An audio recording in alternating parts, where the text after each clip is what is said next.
Hey, it's Jack from Jack Gately Real Estate and the Online Real Estate Academy. So pretty much everyone knows here in the real estate industry that the rules are changing. The rules are changing. Something's afoot.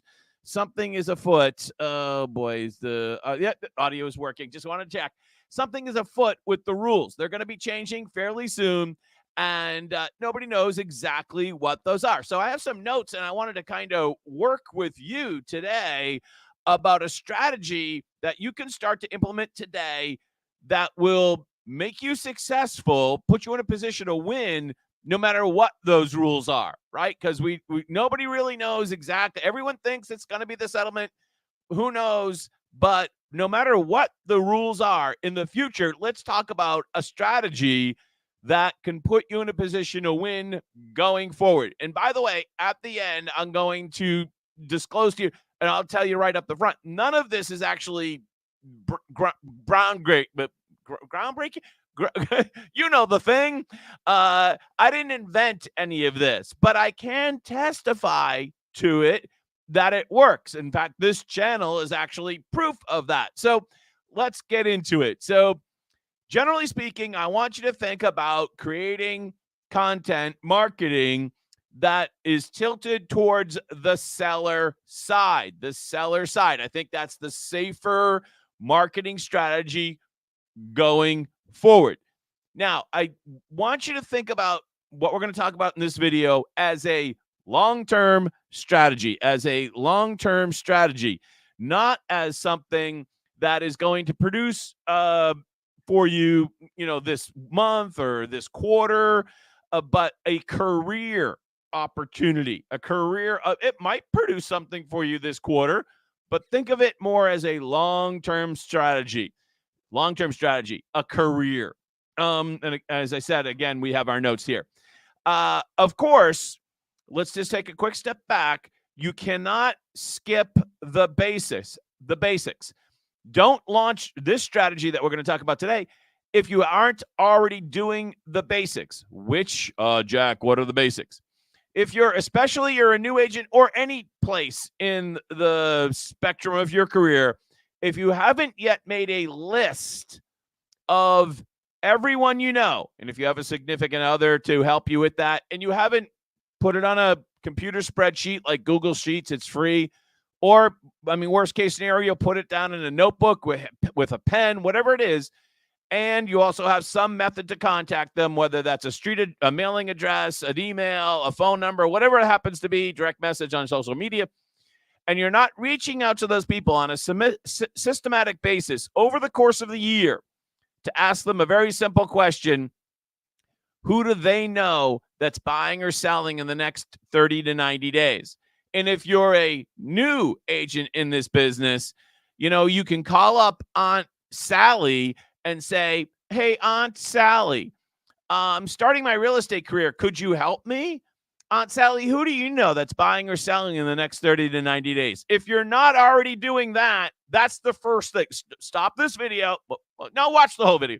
But stop this video and go do that first if you're not already doing it. That is going to be your sphere of influence. God, I hate that phrase, but that is going to be your sphere of influence where you're probably going to get your first deal because those people already know, like, and trust you, right? They've known you for quite some time, maybe your whole life, and they already know, like, and trust you. It's highly likely where you're going to get your first deal with, as opposed to somebody that hasn't met you yet. Right? If you're a new agent, what are the odds are that somebody's just going to call you completely out of the blue and ask you to be their real estate agent? Pretty slim, right? It's probably going to be somebody that already knows, likes, and trusts you. So if you're not doing that, do that first and then come back to this more long-term strategy. I think that first thing is kind of like to kickstart and also sustain your career. It's definitely a practice that you want to use throughout your entire career, but definitely you want to start there. I think that's kind of a short-term, let's get this thing started, let's get this party started situation. All right, so the next thing is you want to, God, I can't believe I'm going to use this word, create a brand. And as I said, you want to have that tilted towards sellers as a general rule. there are 3 things that you have to pick. You might want to write this down. Hint, hint. I wrote it down as I prepared for today's video. You're going to have to pick a medium through which to communicate, because we're going to talk about content marketing here. And you basically have 3 options. By the way, thanks so much for joining us if you're watching live. Thank you. You basically have 3 options. 1, the written word. 2, audio. Or 3, video.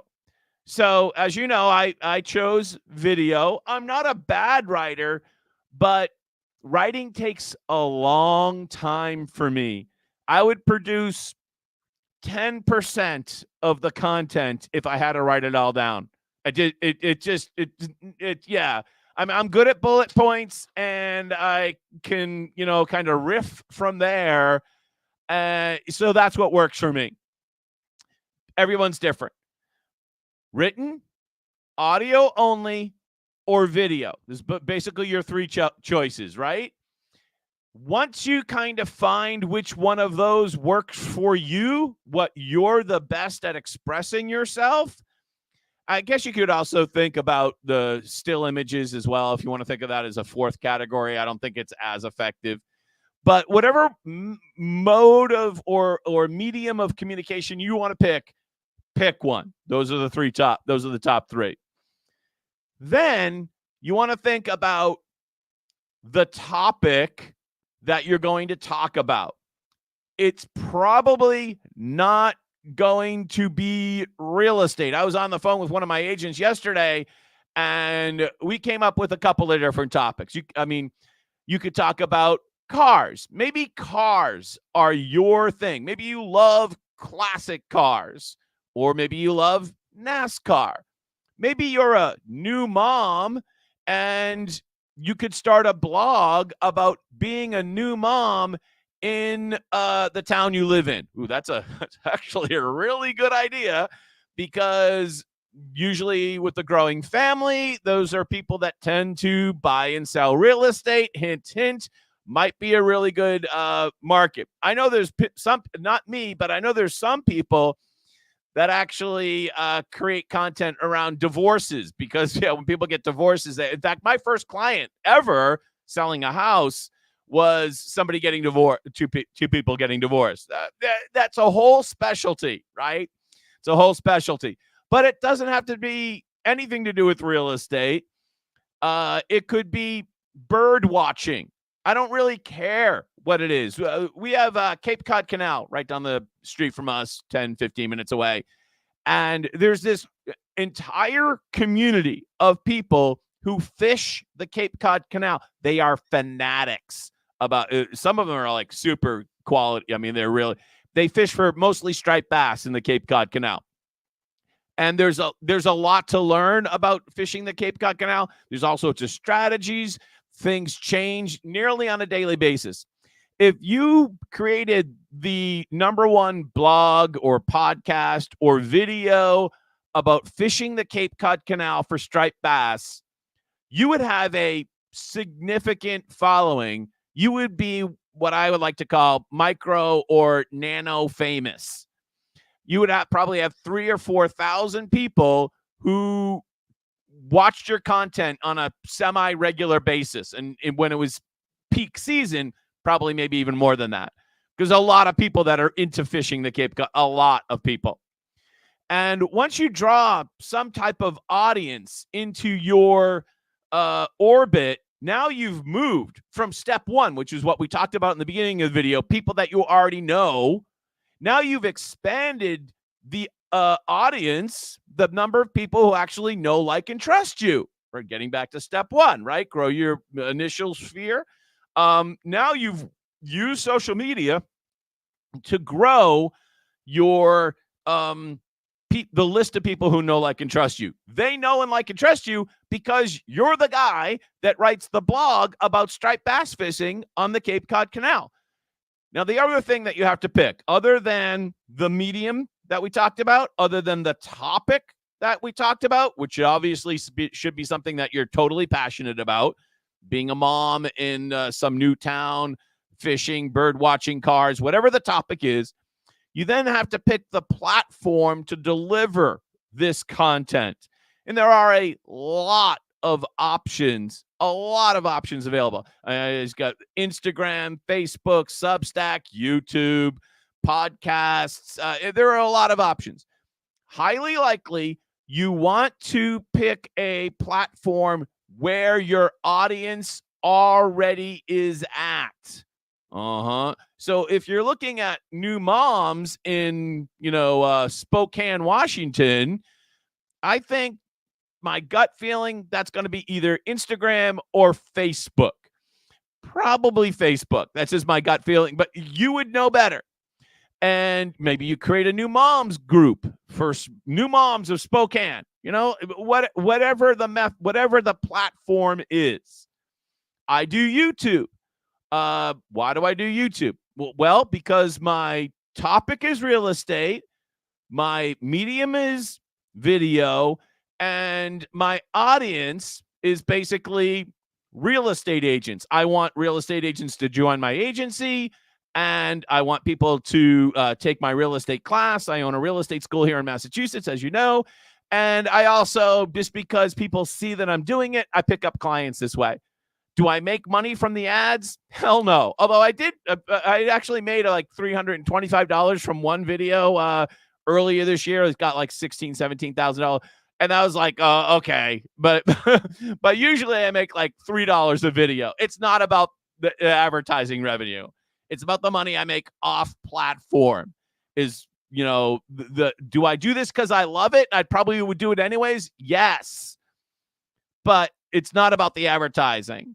But obviously there's got to be a synergy between those things, between the medium that you use, the platform that you pick, the topic that you pick, and you've got to make it, worth your while, right? There's kind of got to be, it's got to work financially, right? Because eventually, if I made no money, if no one ever joined my agency, no one ever signed up for real estate school, I am in business, then I probably wouldn't make as many of these, right? There's got to be some, it's got to work. It's got to work for you. It's got to work for me. I add value to you. You add value, back and forth. You see what I'm saying?